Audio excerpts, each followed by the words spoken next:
Anne of Green Gables by Lucy Maud Montgomery. Chapter 25. Matthew insists on puffed sleeves. Matthew was having a bad 10 minutes of it. He had come into the kitchen in the twilight of a cold, gray December evening and had sat down in the woodbox corner to take off his heavy boots, unconscious of the fact that Anne and a bevy of her schoolmates were having a practice of the Fairy Queen in the sitting room. Presently they came trooping through the hall and ran out into the kitchen, laughing and chattering gaily. They did not see Matthew, who shrank bashfully back into the shadows beyond the woodbox with a boot in one hand and a boot-jack in the other, and he watched them shyly for the aforesaid 10 minutes as they put on caps and jackets and talked about the dialogue and the concert. Anne stood among them, bright-eyed and animated as they, but Matthew suddenly became conscious that there was something about her different from her mates, and what worried Matthew was that the difference impressed him as being something that should not exist. Anne had a brighter face, and bigger, starrier eyes, and more delicate features than the other. Even shy, unobservant Matthew had learned to take note of these things, but the difference that disturbed him did not consist in any of these respects. Then in what did it consist? Matthew was haunted by this question long after the girls had gone, arm in arm, down the long, hard-frozen lane, and Anne had betaken herself to her books. He could not refer it to Marilla, who, he felt, would be quite sure to sniff scornfully and remark that the only difference she saw between Anne and the other girls was that they sometimes kept their tongues quiet, while Anne never did. This, Matthew felt, would be no great help. He had recourse to his pipe that evening to help him study it out, much to Marilla's disgust. After 2 hours of smoking and hard reflection, Matthew arrived at the solution of his problem. Anne was not dressed like the other girls. The more Matthew thought about the matter, the more he was convinced that Anne never had been dressed like the other girls, never since she had come to Green Gables. Marilla kept her clothed in plain dark dresses, all made after the same unvarying pattern. If Matthew knew there was such a thing as fashion in dress, it was as much as he did. But he was quite sure that Anne's sleeves did not look at all like the sleeves the other girls wore. He recalled the cluster of little girls he had seen around her that evening, all gay in waists of red and blue and pink and white, and he wondered why Marilla always kept her so plainly and soberly gowned. Of course, it must be all right. Marilla knew best, and Marilla was bringing her up. Probably some wise, inscrutable motive was to be served thereby. But surely it would do no harm to let the child have one pretty dress, something like Diana Barry always wore. Matthew decided that he would give her one. That surely could not be objected to as an unwarranted putting in of his oar. Christmas was only a fortnight off. A nice new dress would be the very thing for a present. Matthew, with a sigh of satisfaction, put away his pipe and went to bed, while Marilla opened all the doors and aired the house. The very next evening, Matthew betook himself to Carmody to buy the dress, determined to get the worst over and have done with it. It would be, he felt assured, no trifling ordeal.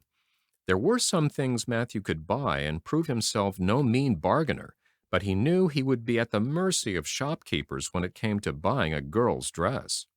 After much cogitation, Matthew resolved to go to Samuel Lawson's store instead of William Blair's. To be sure, the Cuthberts always had gone to William Blair's.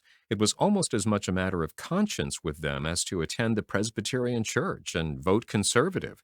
But William Blair's 2 daughters frequently waited on customers there, and Matthew held them in absolute dread. He could contrive to deal with them when he knew exactly what he wanted and could point it out. But in a matter such as this, requiring explanation and consultation, Matthew felt that he must be sure of a man behind the counter. So he would go to Lawson's, where Samuel or his son would wait on him. Alas, Matthew did not know that Samuel, in the recent expansion of his business, had set up a lady clerk also. She was a niece of his wife's, And a very dashing young person indeed, with a huge drooping pompadour, big rolling brown eyes, and a most extensive and bewildering smile. She was dressed with exceeding smartness and wore several bangle bracelets that glittered and rattled and tinkled with every movement of her hands. Matthew was covered with confusion at finding her there at all, and those bangles completely wrecked his wits at one fell swoop. "What can I do for you this evening, Mr. Cuthbert?" Miss Lucilla Harris inquired, briskly and ingratiatingly, tapping the counter with both hands. "Have you any, well, now, say, any garden rakes?" stammered Matthew. Miss Harris looked somewhat surprised, as well she might, to hear a man inquiring for garden rakes in the middle of December. "I believe we have one or two left over," she said, "but they're upstairs in the lumber room. I'll go and see." During her absence, Matthew collected his scattered senses for another effort. When Miss Harris returned with the rake and cheerfully inquired, "Anything else tonight, Mr. Cuthbert?" Matthew took his courage in both hands and replied, "Well, now, since you suggest it, I might as well take that is look at buy some hayseed." Miss Harris had heard Matthew Cuthbert called odd. She now concluded that he was entirely crazy. "We only keep hayseed in the spring," she explained loftily. "We've none on hand just now." "Oh, certainly, certainly, just as you say," stammered unhappy Matthew, seizing the rake and making for the door. At the threshold he recollected that he had not paid for it, and he turned miserably back. While Miss Harris was counting out his change, he rallied his powers for a final desperate attempt. "Well, now, if it isn't too much trouble, I might as well, that is, I'd like to look at some sugar." "White or brown?" queried Miss Harris patiently. "Oh, well, now, brown," said Matthew feebly. "There's a barrel of it over there," said Miss Harris, shaking her bangles at it. "It's the only kind we have." "I'll take 20 pounds of it," said Matthew, with beads of perspiration standing on his forehead. Matthew had driven halfway home before he was his own man again. It had been a gruesome experience, but it served him right, he thought, for committing the heresy of going to a strange store. When he reached home, he hid the rake in the tool house, but the sugar he carried in to Marilla. "Brown sugar!" exclaimed Marilla. "What ever possessed you to get so much? You know I never used it except for the hired man's porridge or a black fruit cake. Jerry's gone, and I've made my cake long ago. It's not good sugar either. It's coarse and dark. William Blair doesn't usually keep sugar like that. I thought it might come in handy sometime," said Matthew, making good his escape. When Matthew came to think the matter over, he decided that a woman was required to cope with the situation. Marilla was out of the question. Matthew felt sure she would throw cold water on his project at once. Remained only Mrs. Lynde, for of no other woman in Avonlea would Matthew have dared to ask advice. To Mrs. Lynde he went accordingly, and that good lady promptly took the matter out of the harassed man's hands. "Pick out a dress for you to give to Anne? To be sure I will. I'm going to Carmody tomorrow, and I'll attend to it. Have you something particular in mind? No? Well, I'll just go by my own judgment then. I believe a nice rich brown would just suit Anne, and William Blair has some new Gloria in that's really pretty. Perhaps you'd like me to make it up for her, too, seeing that if Marilla was going to make it, Anne would probably get wind of it before the time and spoil the surprise. Well, I'll do it. No, it isn't a mite of trouble. I like sewing. I'll make it to fit my niece, Jenny Gillis, for she and Anne are as like as two peas as far as figure goes." "Well, now, I'm much obliged," said Matthew. And I don't know, but I think they make the sleeves different nowadays to what they used to be. If it wouldn't be asking too much, I'd like them made in the new way." "Puffs? Of course. You needn't worry a speck more about it, Matthew. I'll make it up in the very latest fashion," said Mrs. Lynde. To herself, she added when Matthew had gone, "It'll be a real satisfaction to see that poor child wearing something decent for once. The way Marilla dresses her is positively ridiculous. That's what. And I've ached to tell her so plainly a dozen times. I've held my tongue, though, for I can see Marilla doesn't want advice, and she thinks she knows more about bringing children up than I do, for all that she's an old maid. But that's always the way. Folks that has brought up children know that there's no hard and fast method in the world that'll suit every child. But them as never have think it's all just as plain and easy as the rule of three. Just set your three terms down so fashion, and some will work out correct. But flesh and blood don't come under the head of arithmetic, and that's where Marilla Cuthbert makes her mistake. I suppose she's trying to cultivate a spirit of humility in Anne by dressing her as she does, but it's more likely to cultivate envy and discontent. I'm sure the child must feel the difference between her clothes and the other girls', but to think of Matthew taking notice of it. That man is waking up after being asleep for over 60 years. Marilla knew all the following fortnight that Matthew had something on his mind, but what it was she could not guess until Christmas Eve, when Mrs. Lynde brought up the new dress. Marilla behaved pretty well on the whole, although it is very likely she distrusted Mrs. Lynde's diplomatic explanation that she had made the dress because Matthew was afraid Anne would find out about it too soon if Marilla had made it. So, this is what Matthew has been looking so mysterious over and grinning about to himself for 2 weeks, is it? She said a little stiffly but tolerantly. I knew he was up to some foolishness. Well, I must say I don't think Anne needed any more dresses. I made her 3 good, warm, serviceable ones this fall, and anything more is sheer extravagance. There's enough material in those sleeves alone to make a waist. I declare there is. You'll just pamper Anne's vanity, Matthew, and she's as vain as a peacock now. Well, I hope she'll be satisfied at last, for I know she's been hankering after those silly sleeves ever since they came in, although she never said a word after the first. The puffs have been getting bigger and more ridiculous right along. They're as big as balloons now. Next year, anybody who wears them will have to go through a door sideways. Christmas morning broke on a beautiful white world. It had been a very mild December, and people had looked forward to a green Christmas. But just enough snow fell softly in the night to transfigure Avonlea. Anne peeped out from her frosted gable window with delighted eyes. The firs in the haunted wood were all feathery and wonderful. The birches and wild cherry trees were outlined in pearl. The plowed fields were stretches of snowy dimples, and there was a crisp tang in the air that was glorious. Anne ran downstairs singing until her voice re-echoed through Green Gables. Merry Christmas, Marilla! Merry Christmas, Matthew! Isn't it a lovely Christmas? I'm so glad it's white. Any other kind of Christmas doesn't seem real, does it? I don't like green Christmases.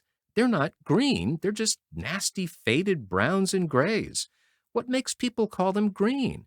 Why, Matthew, is that for me? Oh, Matthew! Matthew had sheepishly unfolded the dress from its paper swathings and held it out with a deprecatory glance at Marilla, who feigned to be contemptuously filling the teapot, but nevertheless watched the scene out of the corner of her eye with a rather interested air. Anne took the dress and looked at it in reverent silence. Oh, how pretty it was! A lovely soft brown glory with all the gloss of silk, a skirt with dainty frills and shirrings, a waist elaborately pin-tucked in the most fashionable way, with a little ruffle of flimsy lace at the neck. But the sleeves! They were the crowning glory. Long elbow cuffs, and above them 2 beautiful puffs divided by rows of shirring and bows of brown silk ribbon. That's a Christmas present for you, Anne, said Matthew shyly. Why, Anne, don't you like it? Well, now. For Anne's eyes had suddenly filled with tears. Like it? Oh, Matthew! Anne laid the dress over a chair and clasped her hands. Matthew, it's perfectly exquisite. Oh, I can never thank you enough. Look at those sleeves. Oh, it seems to me this must be a happy dream. Well, let us have breakfast, interrupted Marilla. I must say, Anne, I don't think you needed the dress, but since Matthew has got it for you, see that you take good care of it. There's a hair ribbon Mrs. Lynde left for you. It's brown to match the dress. Come now, sit in. I don't see how I'm going to eat breakfast, said Anne rapturously. Breakfast seems so commonplace at such an exciting moment. I'd rather feast my eyes on that dress. I'm so glad that puffed sleeves are still fashionable. It did seem to me that I'd never get over it if they went out before I had a dress with them. I'd never have felt quite satisfied, you see. It was lovely of Mrs. Lynde to give me the ribbon, too. I feel that I ought to be a very good girl indeed. It's at times like this that I'm sorry I'm not a model little girl, and I always resolve that I will be in the future. But somehow it's hard to carry out your resolutions when irresistible temptations come. Still, I really will make an extra effort after this. When the commonplace breakfast was over, Diana appeared, crossing the white log bridge in the hollow, a gay little figure in her crimson ulster. Anne flew down the slope to meet her. Merry Christmas, Diana! And oh, it's a wonderful Christmas! I've something splendid to show you. Matthew has given me the loveliest dress with such sleeves. I couldn't even imagine any nicer. I've got something more for you, said Diana breathlessly. Here, this box. Aunt Josephine sent us out a big box with ever so many things in it, and this is for you. I'd have brought it over last night, but it didn't come until after dark, and I never feel very comfortable coming through the haunted wood in the dark now.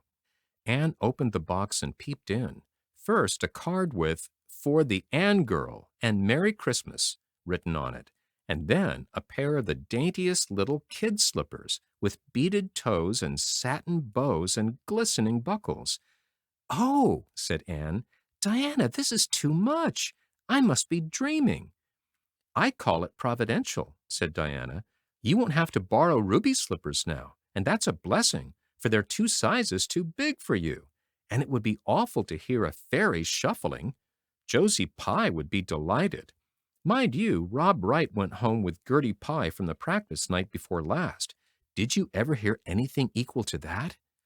All the Avonlea scholars were in a fever of excitement that day, for the hall had to be decorated and a last grand rehearsal held.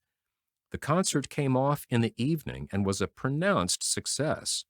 The little hall was crowded. All the performers did excellently well, but Anne was the bright particular star of the occasion, as even envy, in the shape of Josie Pye, dared not deny. Oh, hasn't it been a brilliant evening? Sighed Anne when it was all over, and she and Diana were walking home together under a dark, starry sky. Everything went off very well, said Diana practically. I guess we must have made as much as $10. Mind you, Mr. Allen is going to send an account of it to the Charlottetown papers. Oh, Diana, will we really see our names in print? It makes me thrill to think of it. Your solo was perfectly elegant, Diana. I felt prouder than you did when it was encored. I just said to myself, it is my dear bosom friend who is so honored. Well, your recitations just brought down the house, Anne. That sad one was simply splendid. Oh, I was so nervous, Diana. When Mr. Allen called out my name, I really cannot tell how I ever got up on that platform.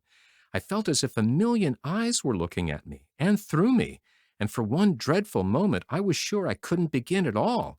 Then I thought of my lovely puffed sleeves and took courage. I knew that I must live up to those sleeves, Diana, so I started in, and my voice seemed to be coming from ever so far away. I just felt like a parrot. It's providential that I practiced those recitations so often up in the garret, or I'd never have been able to get through. Did I groan all right? Yes, indeed, you groaned lovely, assured Diana. I saw old Mrs. Sloane wiping away tears when I sat down. It was splendid to think I had touched somebody's heart. It's so romantic to take part in a concert, isn't it? Oh, it's been a very memorable occasion indeed. Wasn't the boys' dialogue fine? Said Diana. Gilbert Blythe was just splendid, Anne. I do think it's awful mean the way you treat Gil. Wait till I tell you. When you ran off the platform after the fairy dialogue, one of your roses fell out of your hair. I saw Gil pick it up and put it in his breast pocket. There now. You're so romantic that I'm sure you ought to be pleased at that. "It's nothing to me what that person does," said Anne loftily. "I simply never waste a thought on him, Diana." That night, Marilla and Matthew, who had been out to a concert for the first time in 20 years, sat for a while by the kitchen fire after Anne had gone to bed. "Well, now, I guess our Anne did as well as any of them," said Matthew proudly. "Yes, she did," admitted Marilla. "She's a bright child, Matthew, and she looked real nice, too. I've been kind of opposed to this concert scheme, but I suppose there's no real harm in it after all. Anyhow, I was proud of Anne tonight, although I'm not going to tell her so." "Well, now, I was proud of her, and I did tell her so, 'fore she went upstairs," said Matthew. "We must see what we can do for her some of these days, Marilla. I guess she'll need something more than Avonlea school by and by." "There's time enough to think of that," said Marilla. "She's only 13 in March, though tonight it struck me she was growing quite a big girl. Mrs. Lynde made that dress a mite too long, and it makes Anne look so tall. She's quick to learn, and I guess the best thing we can do for her will be to send her to Queen's after a spell. But nothing need be said about that for a year or two yet." "Well, now, it'll do no harm to be thinking it over off and on," said Matthew. "Things like that are all the better for lots of thinking over."